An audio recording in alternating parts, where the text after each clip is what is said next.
beautiful people, you're welcome back to my channel. If this is your first time, my name is Tomilola, aka Mrs. Vicky. Yes, you guys, don't forget to subscribe to my channel if you love my video, and I would really love to hear from you. I love to read comments. It actually tells me if I'm doing what you want or not. Okay, today guys, I want to I don't even know, I have this very special guest with me. Like I've been oh god, I've been running after her. She's a busy lady. Yes, and she's a professional, and I'm so honored to have her right here with me. And guys, you will learn one or two things from her. Like, she's loaded. What I mean loaded, she's loaded. So today we'll be looking at parenting, but not just parenting now. We are looking at the mental health of our children. Yes, let's go back to my guest. I have Rukayat with me. Her name is Rukayat. See, she has a lovely smile. Oh my god! Tell my friends now. You are the only. Okay. Hello guys, my name is Rukayat Ogunbi. I am the founder of Same Mind Advocacy Organization. It's a mental health advocacy organization. It was created to actually create to fill the gaps in mental health information and services, and we provide services in consultations, trainings, and advocacy, particularly in children mental health. So yeah, in fact, when I discovered that page, I was really excited. I was like, Tommy, what have you been doing all these years? Like, you've been stressing yourself. Like, our page is loaded. Sane Mind. That is its own. NG, you know, there's NG. An Okay, Sane Mind NG. Yeah. Okay, you will see the information. You should just scroll on the screen. Okay, let's go back into the discussion. Okay, the first thing is parenting or children. Basically, as much as babies, they come almost like they are blank. Yeah. When you're pregnant, it could actually influence what your child knows. Okay, so there's a study that has shown that in that particular study, there were two groups of pregnant women. The first group of pregnant women, a particular music was played to them during pregnancy, and the other group, that music was not played to them. So when the two groups gave birth to their children, in the nursery, they played that particular music, and the children who had heard it in pregnancy moved to that music. The essence is parenting does not start when the child is born. Parenting starts from, even I usually say parenting even starts before conception, because who you are before you're pregnant will determine your lifestyle in pregnancy, and it will determine a lot of things. Because, for example, if a teenager gets pregnant, there are chances that teenagers are more likely to have mental health problems, psychological distress, because of their development and hormonal changes and issues concerning self-identity and self-esteem. So pregnancy is going to worsen that kind of situation. Exactly. So the girl gets pregnant, there are chances that she develops psychological distress. In fact, studies have even shown that they have more psychological distress than other women when they are pregnant. And psychological distress has been linked to some transmission between the mother and the child, particularly mental health problem, neurotransmitters. So the chemicals that are implicated in depression, anxiety, are actually transmitted through the placenta to the child. And this results in children, when the children are born, they are more likely to be fussy, difficult to parent, difficult to thrive, and all that. So parenting begins before you even have your child. And of course, because during pregnancy we can also have complications like gestational diabetes. So if the woman had was a pre-diabetic person, and she didn't know, and she got pregnant, and she has that gestational diabetes can predispose the child to some brain insults, and all of these can affect how the psychological development and mental development of that child. All of these are what you would see when the child begins to grow up. And as I said, parenting begins before conception. So but in this part of the world, a lot of us don't even know when we get pregnant. Exactly. Like, you get married. I was married 3 months. I didn't know. Yes. So one thing I usually just say is that, okay, if you're a woman of childbearing age, one of the things that you should do is to actually go for regular checkups. Go for take folic acid. Folic acid is very, very essential because there are some neural tube. I hope I'm not getting too deep. Okay. All right. No. You understand? At least some of us can Google it now. We can you could actually check out neural tube defects. Yes. Okay, so those are okay, you can just Google it. There are different types. There are spina bifida and all that. So for use and it's usually as a result of deficiency of or inadequate folic acid in the mother. Okay. So women of childbearing, because we never know when we get pregnant. Or yeah, so You have to use folic acid. Continue use folic acid. Ensure that you're in your psychological wellness, because psychological wellness, pregnancy actually predisposes women to psychological distress. So if you're not psychologically well before, Stable, yeah. there are chances that it get worse in pregnancy. So what you can ensure that you're doing is, there are simple assessments. You could actually just send me a DM on at SayMindNG. I could just send you an assessment tool to check if you have psychological distress. Or if you're in Lagos, I heard that there are some primary care centers where you could actually do some mental health psychological assessments, or you could go to the federal institutions like LUTH, the bigger institutions like LUTH, LASUT, or Yaba Psychiatric, or which other, or the general hospitals. Yeah, they will. Because, really? They will. Okay. They will attend to you. Or better to just send me a DM if you're in Lagos or Ibadan. I'm well aware of those two places, so I could just match you up with a doctor that I know and all that. So, so because parenting, as I said, begins before you even have the child, your own physical, mental and wellness is very essential. So in pregnancy too, you also have to ensure that you attend the antenatal clinics. Antenatal clinics helps to know if you have helps to check if you have any complication, and helps to know the best method for your delivery. Because if there are complications, so complications in pregnancy is like preeclampsia, like we'll Google that. Preeclampsia is basically increased blood pressure, protein in urine in pregnancy. Then gestational diabetes, there's increased blood sugar and all that. Those two particularly, or other even general complications in pregnancy, can definitely affect the child. And the pregnancy is all about development, and development is also the brain development. So during this time, any tiny insult or any complication can actually affect the development and consequently the brain development. And all of this can increase vulnerability. WHO said 1 in 4 people have mental health problems. Yes, 1 in 4. We all have different vulnerabilities, and everybody is predisposed to having mental health problems. So and we don't know where it will come from. So as much as possible, you want to ensure that you go for antenatal clinics and you prevent that, so that if you have any complication, it is managed early. There's expert opinion and all that. And method of delivery too is very important, because some of us can say we are Hebrew women.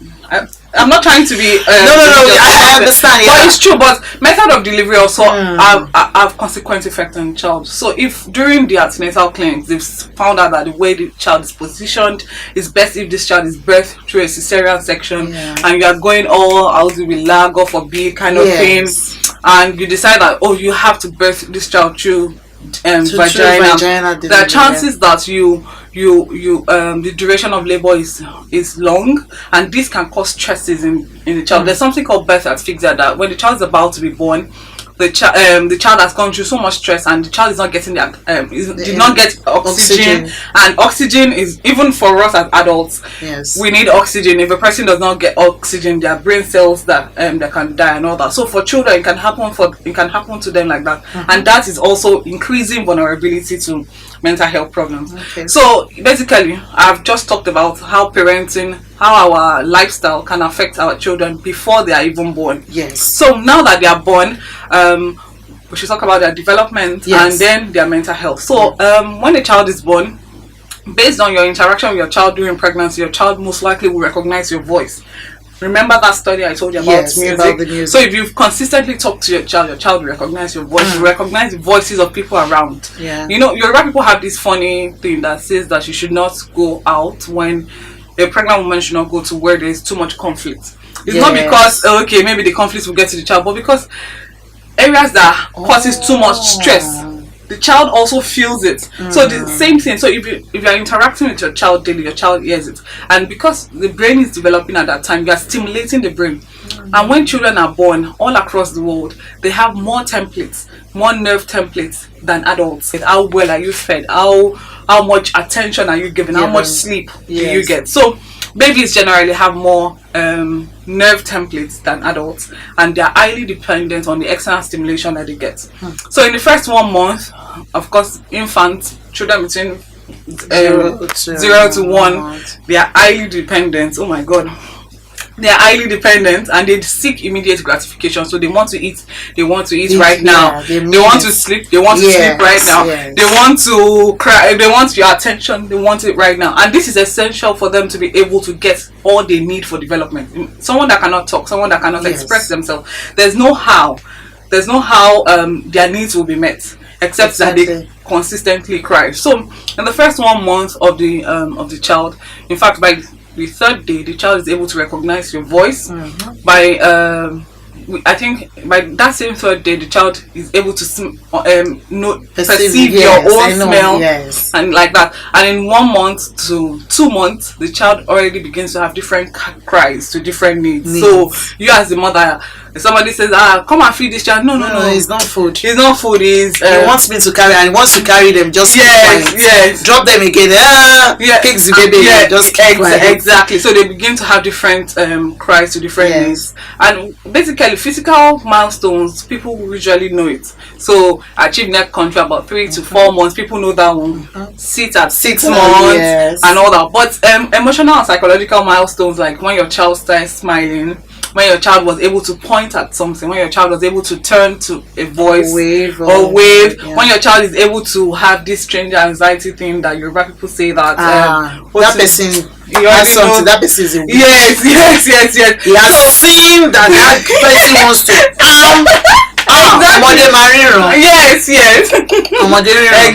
exactly. So those milestones are the ones that we typically miss. And as adults, our interaction with other people, our social interaction, basically starts from our ability to smile to our ability to recognize our primary caregiver, which is what happens in stranger anxiety, that the child knows that this is not the person I'm used to, and then clings back to the mother.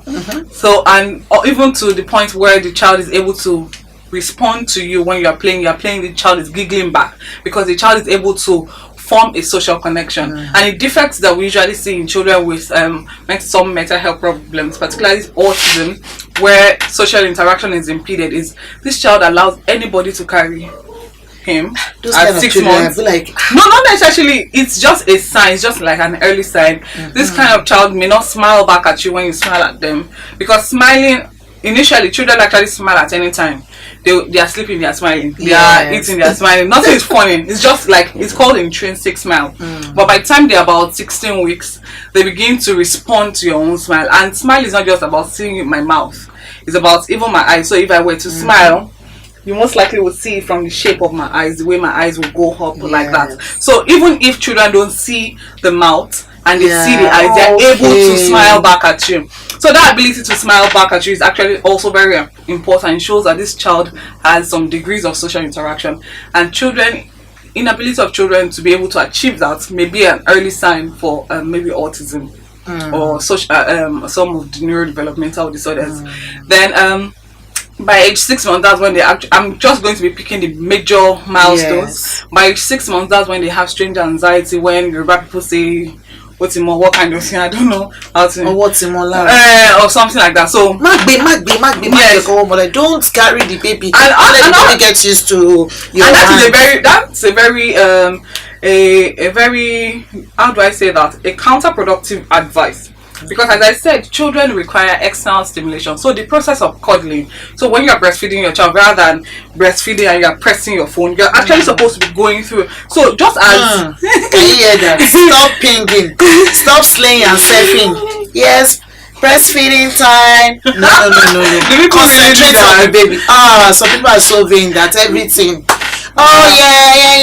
Please let us have what time they need that. Okay, can you hear what she's saying? Okay, so just as breastfeeding is important, the whole process of cuddling a child is also important, because it's also it's all part of the whole process of making the child form social connection. And as I said, brain templates, what you're doing is actually stimulating. So other stimulating activities, actually having spending intentional time with the child. So reading to the child. The child does not know how to read. Time. Yes, very key. I tried that with my first child. Actually, we actually from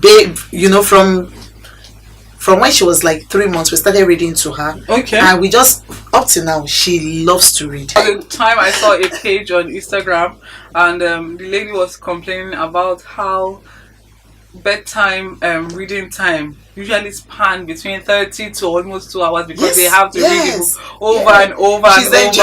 And she's like, oh my god, this is just supposed to be a routine. Why do we have to make this a big so spend so much time? So quality time that you're spending like that and using particular instruments like books, music, or even play toys to stimulate the children are very, very essential, because what you're doing is to stimulate the brain, and you are improving the brain functioning, and this would have more consequent effect when the child is growing, when the child needs critical thinking, because as an infant the child does not need any much of critical thinking apart from just eat, sleep, play and all that.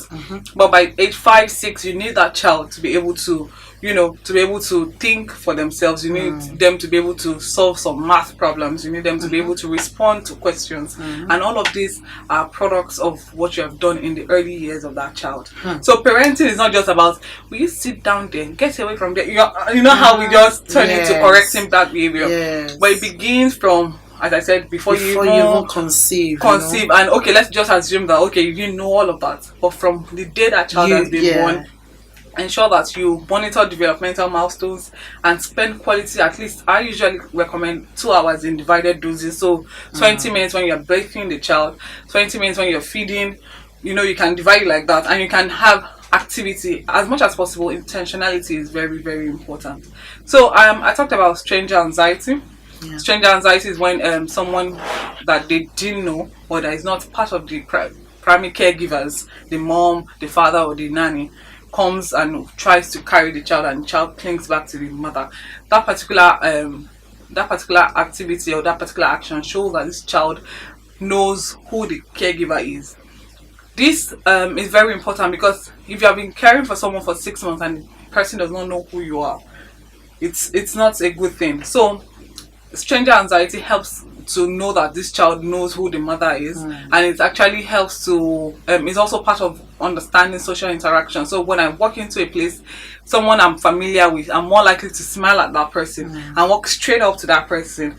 And as I said, all the things that we do now as adults all begin from childhood. So I'm able to walk straight up to that person, to talk to that person, as opposed to when I walk into a place I don't know anybody. I'll just have to try to initiate a social interaction with someone that seems close to me, or close to someone that I used to know, or someone I know. So that's what stranger anxiety is about. And as they grow older, they have different types of play. Initially you play with them, then later they play by themselves. So they particularly with toys that have sounds. And after a while, by particularly about 18 months up to 3 years, they have associated play. So they now begin to have friends, they play with other children. And as they grow older, they have pretend play, where they now have babies, they back the babies, or even dress like you. My daughter does that. So and all of these shows, and play is actually how children make sense of the world. It's how children are able to be creative and imaginative. So it's not just about the toy. The toy is not where the play is. The play is inside the child. So that's how. Okay, I can't remember which day I went to a public primary school. The children were waiting for the bus. The local government, someone from local government sponsored. Okay, so they were waiting under the tree.